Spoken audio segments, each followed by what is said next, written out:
First time ಹಾಡಿದ್ದು, second time ಅನ್ಸುತ್ತೆ. ಅಷ್ಟೇ song easy, ಇದು ಆರಾಮ್ ಕಲಿಬ. ಒಂದೇ ಚರಣ ಒಂದೇ ಪಲ್ಲವಿ. ಹೌದು, ನಾವಿಬ್ರಲ್ಲ ನೆಕ್ಸ್ಟ್ ಅವರೊಂದು ಬ್ಯಾಕ್ ಟು ಬ್ಯಾಕ್ ಒಂದು ಗೀತೆಯನ್ನು ಹಾಡ್ತಾರೆ. ಅವ್ರಾದ್ಮೇಲೆ ಗಂಗಸಿದ್ದಯ್ಯ ಅವ್ರು ರೆಡಿ ಇರಿ. ಅವರಾದ್ಮೇಲೆ ಮುರುಗನ್ ಸರ್. ಹಾಗೆ ನಮ್ಮ ಕಾರ್ಯಕ್ರಮಕ್ಕೆ ವಾಸುದೇವ್ ಸರ್ ಸೆಕೆಂಡ್ ಟೈಮ್ ಬರ್ತಾ ಇದ್ದಾರೆ. ಕಾರ್ಯಕ್ರಮಕ್ಕೆ ಸ್ವಾಗತಗಳು ಸರ್. ಹಾಗೆ ನಮ್ಮ ಕಾರ್ಯಕ್ರಮಕ್ಕೆ ಕಲಾ ಪೋಷಕರು ರಾಜೇಂದ್ರ ಅವರು ಬಂದಿದ್ದಾರೆ, ಅದ್ಭುತವಾದ ಗಾಯಕರು ಕೂಡ. Thank you so much. ಹಾಗೆ ಶ್ರೀರಾಮನವಮಿಯ ಹಾರ್ದಿಕ ಶುಭಾಶಯಗಳು.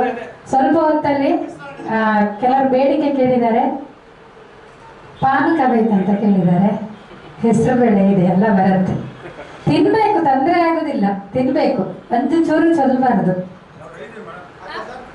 ಓಕೆ.